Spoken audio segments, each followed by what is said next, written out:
अस्सलाम वालेकुम दोस्तों। उम्मीद है आप सब ठीक होंगे। आज की जो मैं ख़बर लेकर आया हूँ बड़ी ख़ास है आपके लिए। पहले आप इस तस्वीर पे नज़र डालिए जो मेरी आप बराबर में देख रहे हैं। ये वही शख्स है जो अब से कुछ साल पहले सलाखों के पीछे चला गया था, लेकिन अभी भी वो सलाखों के पीछे है। पूरी ख़बर क्या है ध्यान से सुने। डेरा के प्रमुख राम रहीम को रणजीत सिंह हत्याकांड में उम्र कैद, 31 लाख का जुर्माना भी लगाया है। रणजीत सिंह की हत्या के मामले में राम रहीम समेत 5 लोगों को उम्र कैद की सज़ा मिली है। कोर्ट ने राम रहीम पर 31 लाख का जुर्माना भी लगाया है। सज़ा मिलने के बाद राम रहीम ने जेल में वीडियो संदेश बनाने की इजाज़त मांगी है। जज ने इसे खारिज कर दिया है।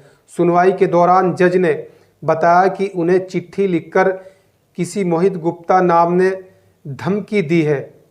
भैया, इसके क्राइम अभी भी कम नहीं हुए हैं। यानी कि ये शख्स वही है जो सलाखों के पीछे है। ये बहुत बड़ा अय्याश भी है। और भैया, अगर इसकी क्राइम की बात करें तो गिने नहीं जा सकते। यानी कि इतने सारे इसके ऊपर क्राइम के इल्ज़ामात लगे हुए हैं। भैया, ये अय्याश भी है, ये चोर और डाकू भी है, ये बड़ा बदमाश भी है जिसको गिरोह का। लेकिन जब से भैया उम्र कैद की इसको सज़ा मिली है ना, जो इसके अंधभक्त है उनको बड़ा दुख हो रहा है, क्योंकि ये भगवान भी है ना उनका। इसलिए भैया इनको बड़ी मिर्चें लगी हुई हैं कि हमारे भगवान को उम्र कैद हो गई। भैया, मैं ये कहना चाहता हूँ, अगर ये भगवान है और ये किसी को कुछ दे सकता है, किसी की मदद कर सकता है, तो फिर ये सलाखों के पीछे क्यों पड़ा है? और अगर ये भगवान है, किसी की मदद कर सकता है, तो ये पहले अपनी जान बचा ले, फिर किसी की मदद कर सकता है। लेकिन ना तो ये किसी की मदद कर सकता, ना ये किसी की जान बचा सकता। फ़िलहाल तो ये सलाखों के पीछे है। ये अपनी सलामती की दुआ करे कि यह भी सलामती इसके लिए नहीं है, क्योंकि कोर्ट की तरफ से भैया आदेश हो चुका है, उम्र कैद की सज़ा मिल चुकी है। और जो इसके साथ में 5 लोग और भी थे, यानी कि जो इसके गिरोह के लोग थे, गुंडे थे ना बड़े वाले, भैया बॉडीगार्ड भी होते हैं ना, इधर विधर रहते हैं। अगर कोई कुछ कहता है ना इन लोगों को तो फ़ौरन भाग के आते हैं, ही कुछ मत कहना, ये हमारे आदमी है। तुम्हें पता नहीं ये भगवान है, ये ईश्वर का रूप है। भैया ऐसे करके मामला चल रहा है। देखा नहीं ये कितना बड़ा अय्याश और गुंडा आदमी था, आज सलाखों के पीछे पड़ा है।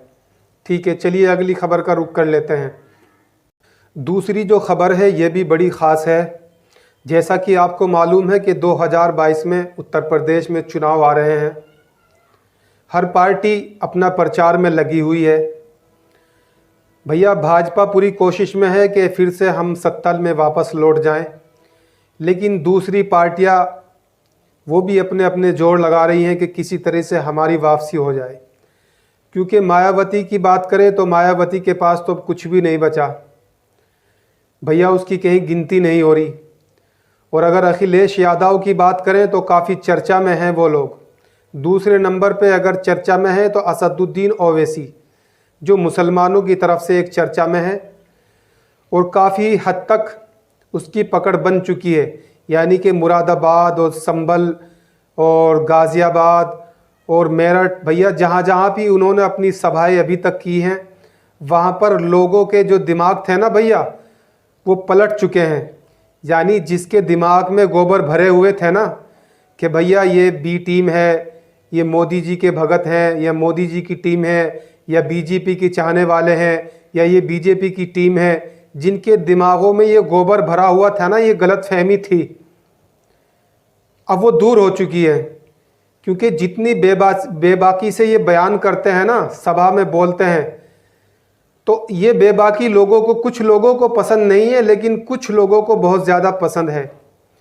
क्योंकि कुछ लोग जो ये कहते हैं ना कि भैया ओवैसी साहब जो हैं कुछ भी कह देते हैं बीजेपी को और इनको अरेस्ट नहीं किया जाता, सरकार की तरफ से इनके ऊपर कोई इल्ज़ाम नहीं लगाया जाता, इनको गिरफ्तार नहीं किया जाता। अरे भाई अंधभक्तों, पहले मेरी बात सुनो। मैं जो कहना चाह रहा हूँ ना, पहले मेरी ध्यान से बात सुनो। क्योंकि जो इसको बुरा कहता है ना, मैं कहता हूँ वही अंधभक्त हैं। क्योंकि तुम भी मोदी के चाहने वाले हो, इसलिए ओवैसी साहब को बुरा कहते हो। क्योंकि ये तो दुनिया की एक रीति रिवाज है। जो भी भलाई का काम करता है ना, जो भी अच्छा काम करता है या हक बात कहता है, हमेशा उसको बुरा कहा जाता है।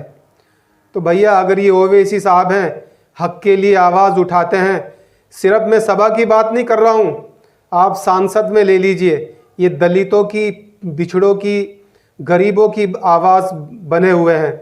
भैया अगर मुसलमानों की बात करें तो मुसलमानों के हक में बोलने वाला मैं नहीं जानता कि असदुद्दीन ओवैसी से ज़्यादा कोई हक में मुसलमानों के पक्ष में बात करने वाला कोई लीडर होगा। क्योंकि जितने भी लीडर हैं भैया, 27 लीडर हैं मुस्लिम जो सांसद बने हुए हैं, लेकिन सांसद सब खामोश रहते हैं। अकेला सिर्फ असदुद्दीन ओवैसी आवाज़ उठाता है। अगर कोई शेर है और कोई बहादुर लीडर है जो पार्लियामेंट के अंदर नज़रों में नज़रें डालकर बात करने वाला है, तो उसका नाम है असदुद्दीन ओवैसी। भैया अगर तुम्हें भंगार लगता है तो कोई बात नहीं, लगने दो। मैं भी अपने दिल की कुछ बात कहना चाहता हूँ। लोग कहते हैं कि जी असदुद्दीन ओवैसी साहब आएंगे तो ये मुसलमानों के वोट काट लेंगे, इसकी वजह से बीजेपी को फ़ायदा पहुँचेगा। अब मैं तुम्हें बतला दूँ, पिछले इलेक्शन में यानी कि 2017 के इलेक्शन में 3 पार्टियां यहाँ पर मौजूद नहीं थी, केजरीवाल, ममता बनर्जी, शिवसेना। और ये तीनों पार्टियां अब उत्तर प्रदेश के अंदर इनकी एंट्री हो चुकी है। भैया क्या ये वोट कटवे नहीं है? जब ये पिछले इलेक्शन में नहीं थे और इस इलेक्शन में इन तीनों ने यहाँ पर एंट्री कर ली है। केजरीवाल की बात करें तो उसने 200 सीटों से लड़ने का ऐलान किया है। अगर भैया ममता बनर्जी की बात करें तो उसने भी भैया 200 से भी ज़्यादा सीटों से लड़ने का ऐलान किया है उत्तर प्रदेश में। अगर भैया शिवसेना की पार्टी की बात करें जो महाराष्ट्र की है, तो भैया उसने 403 सीटों पर लड़ने का ऐलान किया है। अब क्या होगा, क्या ये वोट कटवा नहीं है? मतलब सिर्फ एक अकेला ओवैसी साहब ही तुम्हारे लिए वोट कटवा बना हुआ है। ममता बनर्जी को वोट कटवा नहीं है क्योंकि वो तुम्हारी अम्मा है। ठीक है भैया, जो महाराष्ट्र से आ रहे हैं बड़े भाईजान, वो तुम्हारे लिए वोट कटवा नहीं है क्योंकि वो तुम्हारे लिए तुम्हारे भैया हैं। ठीक है भैया, जो केजरीवाल साहब आ रहे हैं दिल्ली से उत्तर प्रदेश में एंट्री कर रहे हैं, भैया वो भी तुम्हारे बड़े भाईजान हैं, वो भी वोट कटवा नहीं है। सिर्फ तुम्हारा जो दुश्मन है वह असदुद्दीन ओवैसी है, इसलिए वो तुम्हारे लिए वोट कटवा है। अरे भाई, एक प्लेटफार्म पर आ जाओ अगर कुछ चाहते हो, ठीक है ना, नहीं तो हमेशा भैया बर्बादी के कगार पर लगे रहोगे। किस किस पार्टी को तुम वोट दोगे? ठीक है, मैं कहता हूं कि अगर असदुद्दीन ओवैसी अगर किसी वजह से एंट्री नहीं करते तो ये 3 जो पार्टियां जिन्होंने नई एंट्री की है उत्तर प्रदेश के अंदर, इनका क्या होगा? क्या ये वोट नहीं काटेंगी? भैया ये लोग मुसलमानों को भी लड़ाएंगे, ठीक है ना, दूसरे लोग भी इनकी पार्टी से लड़ेंगे, क्या ये वोट नहीं काटेंगे?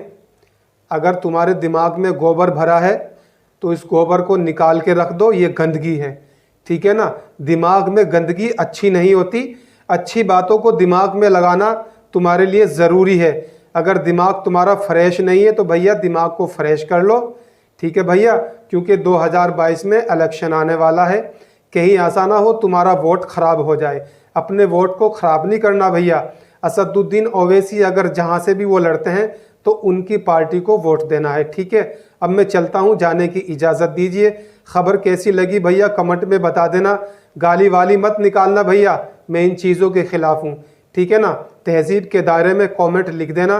वीडियो को ज़्यादा से ज़्यादा लाइक करना और शेयर करना। अस्सलाम वालेकुम वरहमतुल्लाहि वबरकातुहू।